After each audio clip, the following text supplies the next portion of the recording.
প্রিয় বন্ধুরা, তোমরা অবশ্যই জানো এখন বর্তমানে আমাদের পশ্চিমবঙ্গ রাজ্য সরকারের তরফ থেকে যুবসাথী প্রকল্পের সঙ্গে সঙ্গে ভূমিহীন ক্ষেত মজুর প্রকল্পের জন্য আবেদনপত্র জমা নেওয়া হচ্ছে, যার জন্য লাস্ট ডেট রয়েছে আগামী 26শে ফেব্রুয়ারি 2026 তারিখ পর্যন্ত।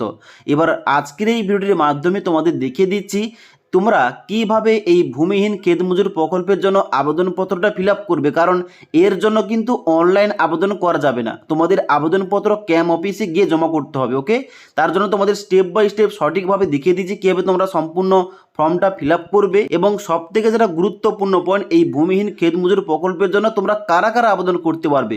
তোমরা যুবসাথীর জন্য আবেদন করলে কি এই প্রকল্পের জন্য আবেদনপত্র জমা করতে পারবে, এবং তার সঙ্গে সঙ্গে কী কী ডকুমেন্টস লাগবে, এবং তোমাদের লাস্টে দেখিয়ে দেবো এখন কিন্তু নতুনভাবে একটা পোর্টাল চালু করা হয়েছে কীভাবে তোমাদের এই ভূমিহীন ক্ষেত মজুর প্রকল্পে আবেদনপত্র জমা করার পর অ্যাপ্লিকেশান স্ট্যাটাসটা চেক করতে হবে অনলাইনে। তার জন্য অবশ্যই তোমরা ভিডিওটি না টেনে শেষ পর্যন্ত দেখে নাও। তো সবার প্রথমে বলে দিই, এখানে এই ভূমিহীন ক্ষেত মজুর প্রকল্পের জন্য তোমরা কারা কারা আবেদন করতে পারবে। দেখো, এই সম্বন্ধে অফিসিয়াল নোটিফিকেশানে 3 নম্বর পয়েন্টে এই পয়েন্টটা উল্লেখ করা রয়েছে যে এই স্কিমটি পশ্চিমবঙ্গের বাসিন্দা ক্ষেত মজুরদের জন্য প্রযোজ্য হবে যাদের কোনো কৃষি জমি নেই এবং সেই জন্য কৃষক বন্ধু প্রকল্পের আওতাভুক্ত নন, বর্গা চাষি হিসাবে নথিভুক্ত নন এবং জীবিকা নির্বাহের জন্য সম্পূর্ণরূপে অন্যের জমিতে কৃষি কাজকর্মের উপর নির্ভরশীল। মানে যাদের কোনো চাষযোগ্য জমি নেই, যারা অন্যের জমিতে কাজকর্ম করে থাকে, যারা কৃষক বন্ধু প্রকল্পের টাকাটা পায় না, যারা বর্গা চাষি নয়, তারা সবাই কিন্তু এখানে আবেদন করতে পারবে। এখানে কিন্তু এজ লিমিট কোনো চা হয়নি, যে কোনো বয়সে কিন্তু আবেদন করা যাবে। তবে যারা স্টুডেন্ট, যারা পড়াশোনা করছে, তারা কিন্তু এই প্রকল্পের জন্য আবেদন করতে পারবে না। এবং তার সঙ্গে সঙ্গে যারা কৃষক বন্ধু প্রকল্পের টাকা পাচ্ছে, তারা কিন্তু এই প্রকল্পের জন্য আবেদন করতে পারবে না। তবে যারা যুবসাথী প্রকল্পের জন্য এলিজিবল আবেদন করছে, তারা যদি কৃষক হয়ে থাকে, তাদের যদি চাষযোগ্য জমি না থেকে থাকে, তারা কিন্তু চাইলে যুবসাথী প্রকল্পের পাশাপাশি এই ভূমিহীন ক্ষেত মজুর প্রকল্পের জন্য আবেদনপত্র জমা করতে পারে। আশা করি বুঝতে পারলাম। এবার তোমাদের স্টেপ বাই স্টেপ সম্পূর্ণ পদ্ধতি দেখে দিচ্ছি কীভাবে তোমাদের আবেদনপত্রটা ফিল আপ করতে হবে, কী কী ডকুমেন্টস অ্যাটাচ করতে হবে, এবং তোমাদের ভিডিও লাস্ট পার্টে বলে দিচ্ছি কীভাবে তোমাদের অ্যাপ্লিকেশন স্ট্যাটাসটা চেক করতে হবে অনলাইনে। তোমরা অনস্ক্রিন দেখতে পাচ্ছ আমি কিন্তু ভূমিহীন ক্ষেত মজুর প্রকল্পের অ্যাপ্লিকেশন ফর্ম কিংবা আবেদনপত্রটা ওপেন করে রেখেছি। এখানে দেখতে পাচ্ছ প্রথমে লেখা রয়েছে পশ্চিমবঙ্গ সরকার কৃষি বিভাগ ভূমিহীন ক্ষেত মজুরদের জন্য বার্ষিক আর্থিক সহায়তার প্রকল্প নাম নথিভুক্তকরণের আবেদনপত্র। তো এই ফর্মটি তোমাদের সঠিকভাবে ফিল আপ করে জমা করতে হবে ক্যাম্প অফিসে গিয়ে। ওকে, তো এখানে কিন্তু প্রথম কি রয়েছে, প্রথমে রয়েছে পার্সোনাল ডিটেলস অথবা ব্যক্তিগত তথ্য।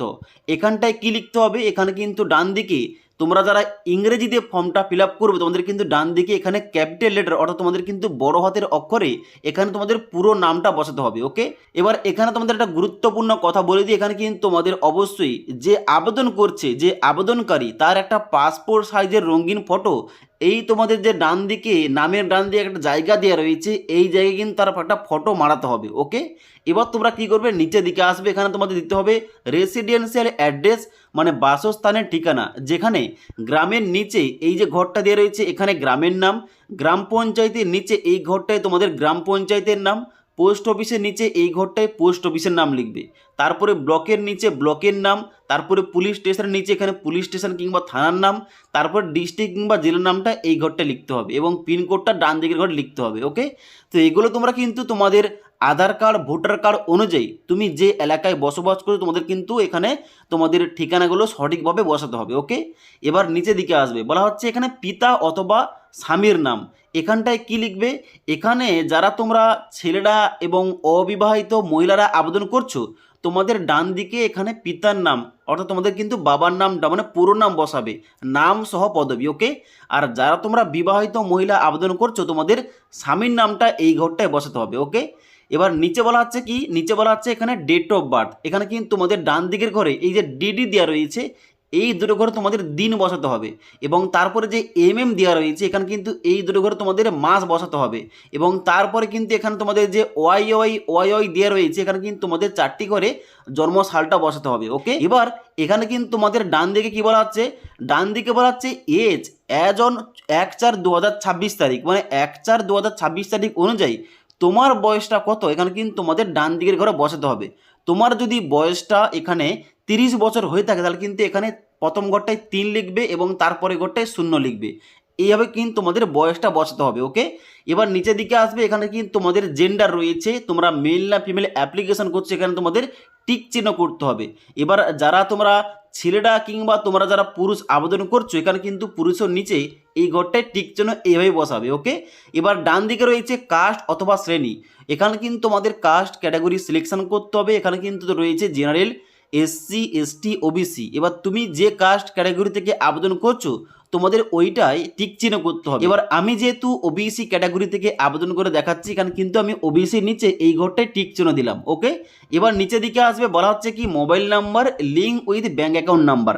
তোমার ব্যাংকের সঙ্গে যে মোবাইল নাম্বারটা লিঙ্ক রয়েছে ওই নাম্বারটা ডান দিকের ঘরে এই ঘরটায় বসাতে হবে। ওকে, তারপর নিচের দিকে আসে, বলা হচ্ছে আধার কার্ড নম্বর। এখানে কিন্তু নিচের ঘরটায়, এই যে নিচের ঘরটা দেওয়া রয়েছে এই ঘরটায় তোমাদের আধার কার্ডের নাম্বার বসাতে হবে এবং ডান দিকে ভোটার আইডি কার্ডের নাম্বারের নিচে এই ঘরটায় তোমাদের ভোটার আইডি কার্ডের নাম্বার বসাতে হবে। ওকে, এখানে কিন্তু তোমরা সঠিকভাবে তোমাদের কিন্তু নাম্বারগুলো দেখে দেখে তোমাদের এখানে ইনপুট করতে হবে। ওকে, এবার নিচের দিকে আসবে, বলা হচ্ছে ব্যাংক ডিটেলস। এখানে কিন্তু তোমাদের ব্যাংকের তথ্যগুলো দিতে হবে। প্রথম কি বলা হচ্ছে, name as per bank account.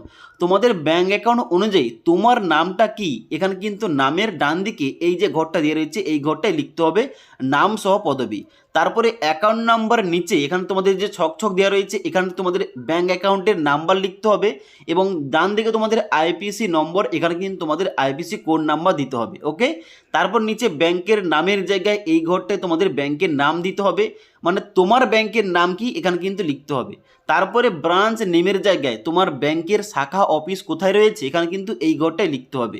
এবার এই সমস্ত তথ্যগুলো তোমাদের ব্যাংক পাসবইয়ের যে প্রথম পাতা রয়েছে ওখানে যাবতীয় ইনফরমেশনগুলো পেয়ে যাবে। ওকে, এবার নিচে বলা হচ্ছে কি যে অ্যাকাউন্ট টাইপ, তোমাদের অ্যাকাউন্টটা কি ধরনের, সেভিংস নাকি কারেন্ট অ্যাকাউন্ট। এবার যাদের তোমাদের সেভিংস অ্যাকাউন্ট, এখানে কিন্তু তোমাদের সেভিংস অ্যাকাউন্টের ডান দিকে এইভাবে তোমাদের টিক চিহ্ন করতে হবে। ওকে, তো প্রায় কিন্তু সবার এখানে সেভিংস অ্যাকাউন্ট, এখানে কিন্তু তোমাদের সেভিংস অ্যাকাউন্টের ডান দিকে টিক চিহ্ন করতে হবে।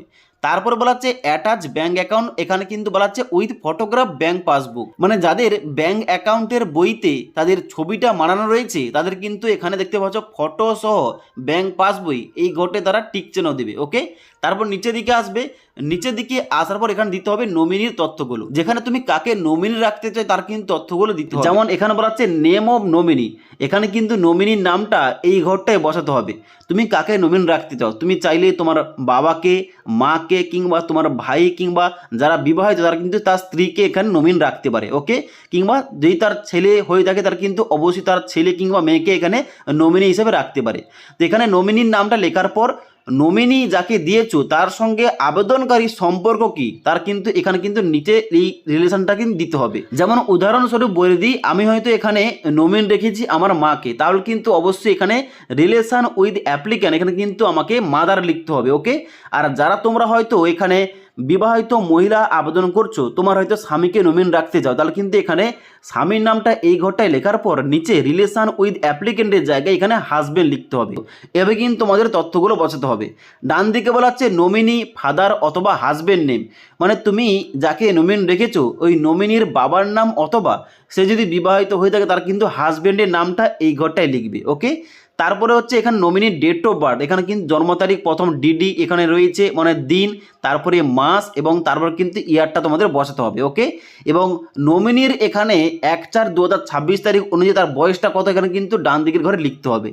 তারপরে বলা হচ্ছে নমিনি যদি 18 বছর কিংবা তার এখানে কম হয়ে থাকে তার বয়সটা, তাহলে কিন্তু নমিনির গার্ডিয়ানস কিংবা অভিভাবকের নামটা কিন্তু এই ঘরটায় লিখতে হবে। ওকে, আর যদি নমিনির বয়সটা 18 বছরের উপরে হয়ে থাকে এখানে কিন্তু কোনো কিছু লেখার দরকার নেই। এবার তোমরা কি করবে, নিচের দিকে এবার নিচের দিকে আসার পর এখানে কিন্তু তোমাদের রয়েছে বাম দিকে ডেট অথবা তারিখ, তুমি যে ডেটে আবেদনপত্রটা ক্যাম্প অফিসে গিয়ে জমা করবে ওই ডেট কিংবা তারিখটা কিন্তু এই ঘরটায় লিখবে। ওকে, ডান দিকে অ্যাপ্লিক্যান্ট সিগনেচারের জায়গায় যে আবেদন করছে তার সিগনেচার অথবা সই করতে হবে, যদি সইটা না করতে পারে এখানে কিন্তু অবশ্যই টিপ সই করতে পারে। ওকে, এবার নিচের দিকে আসবে, এখানে কিন্তু কোনো কিছু করার দরকার নেই, যে অফিসার জমা করবে ফর্ম ফর্মটা সে কিন্তু অবশ্যই এই যে অ্যাকনোলেজমেন্ট রিসিভ এটা কিন্তু কেটে তোমাদের কিন্তু দেওয়া হবে এবং এখানে একটা আইডি তোমাদের লিখে দেবে, যেটা দিয়ে তোমাদের পরবর্তীতে অ্যাপ্লিকেশান স্ট্যাটাস চেক করতে হবে।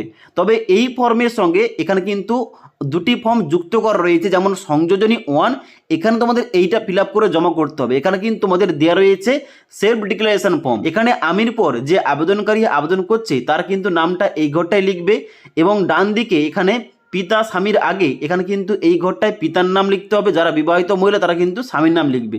তারপরে গ্রামের আগে গ্রামের নাম, তারপরে গ্রাম পঞ্চায়েতের আগে এখানে গ্রাম পঞ্চায়েতের নাম লিখবে, তারপরে ব্লকের আগে ব্লকের নাম লিখবে, তারপরে থানার আগে কিন্তু থানার নাম লিখতে হবে এবং তারপরে জেলার আগে তার জেলার নামটা এই ঘরটায় লিখতে হবে। ওকে, তো এইগুলো দেওয়ার পর নিচের দিকে আসবে, বলা হচ্ছে এখানে কৃষক বন্ধু এবং লক্ষ্মীর ভাণ্ডার কিংবা অন্যান্য প্রকল্পের টাকাটা পাও কিনা।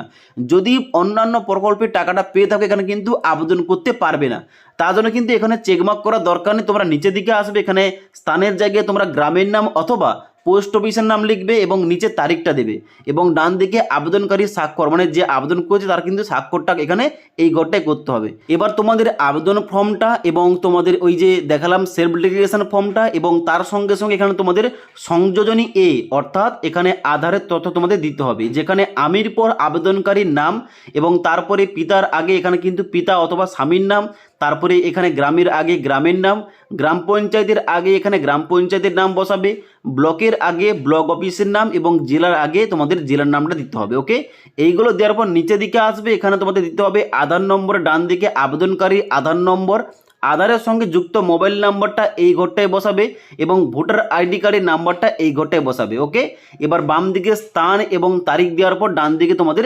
সিগনেচার করতে হবে।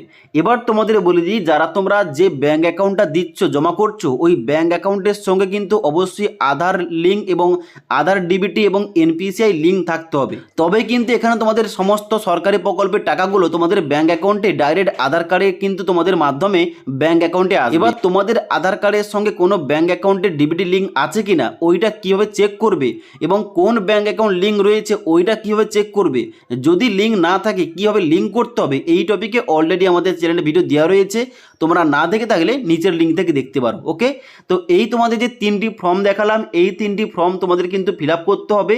এই 3টি ফর্ম ফিল আপ করে তোমাদের কিন্তু জমা করতে হবে ক্যাম্প অফিসে গিয়ে। এবার এই ফর্মের সঙ্গে তোমরা কি কি ডকুমেন্টস অ্যাটাচ করবে, এখানে কিন্তু তোমাদের লাগবে ভোটার আইডি কার্ড, আধার কার্ড এবং ব্যাঙ্ক পাসবই। এই তোমাদের মোট 3টি ডকুমেন্টস লাগবে এবং ফর্মের তোমাদের যে পার্টে দেখালাম তোমাদের ছবিটা কিন্তু মানাতে হবে এবং অবশ্যই প্রতিটা ডকুমেন্টসের নিচে তোমাদের কিন্তু সিগনেচার করা থাকতে হবে। ওকে, এবার তোমরা দেখে নাও এই ফর্মটা জমা করার পর তোমাদের যে একটা কাগজ, মানে তোমাদের একটা যে অ্যাকনোলেজমেন্ট স্লিপ তোমাদের দেওয়া হবে, যে নাম্বারটা তোমাদের দেওয়া হবে ওই নাম্বারটা দিয়ে তোমরা কিভাবে অনলাইনে স্ট্যাটাস চেক করবে। এবার ভূমিহীন ক্ষেতমজুর প্রকল্পের অনলাইনে স্ট্যাটাস চেক করার জন্য সবার প্রথম তোমাদের এই অফিসিয়াল ওয়েবসাইটে আসতে হবে। এবার এই অফিসিয়াল ওয়েবসাইটের লিঙ্কটা আমাদের এই ভিডিওটির নিচে দেওয়া রয়েছে, সেখান থেকে তোমরা ডাইরেক্ট এই পেজে আসবে। এই পেজে আসার পর দেখতে পাচ্ছ এখানে রয়েছে একটা অপশান ফার্মার সার্চ এবং এখানে বলা হচ্ছে যে সার্চ বাই অ্যাকনোলেজমেন্ট নাম্বার, আধার নম্বর এবং মোবাইল নাম্বার, তোমরা যে কোনো একটা দিতে পারো। যে কোনো একটা দেওয়ার পর নিচে এখানে সার্চ অপশানে ক্লিক করবে, তাহলে কিন্তু তোমাদের স্ট্যাটাসটা শো করবে। এবার যদি তোমাদের এখানে নট রেকর্ড ফাউন্ড দেখায় তাহলে কিন্তু তোমরা বুঝবে তোমাদের ফর্মটা কিন্তু এখনো পর্যন্ত অনলাইনে সাবমিট করা হয়নি কিংবা ডাটাগুলো এন্ট্রি করা হয়নি। ওকে, তোমাদের একটু ওয়েট করতে হবে। যে সমস্ত আবেদনকারী প্রথমের দিকে আবেদন করেছিল তাদের কিন্তু এখানে বর্তমানে স্ট্যাটাসটা শো করছে। তো এখানে কিন্তু তোমাদের আবেদন করার পরে কিন্তু অবশ্যই তোমাদের একটু ওয়েট করতে হবে এবং তারপর তোমাদের এখানে অনলাইনে স্ট্যাটাস চেক করতে হবে। এবার আবেদনটা অ্যাপ্রুভ হয়ে যাওয়ার পর তোমাদের কিন্তু বার্ষিক 2000 করে তোমাদের ব্যাঙ্ক অ্যাকাউন্টে 4000 টাকা দেওয়া হবে। ওকে, তো আশা করি তোমাদের এ টু জেড বুঝতে পারলাম ভূমিহীন ক্ষেতমজুর প্রকল্পের আবেদনপত্রটা তোমাদের কীভাবে সঠিকভাবে ফিল আপ করতে হবে, কোথায় গিয়ে জমা করতে হবে, কী কী ডকুমেন্টস লাগবে এবং তার সঙ্গে সঙ্গে এখানে তোমাদের কিভাবে অ্যাপ্লিকেশন স্ট্যাটাসটা চেক করতে হবে তোমাদের সমস্ত কিছু বলে দিলাম। যদি আজকের এই ভিডিওটির আপডেট ভালো লেগে থাকে একটি লাইক করবে এবং বন্ধুদের অবশ্যই ভিডিওটি শেয়ার করে দেবে।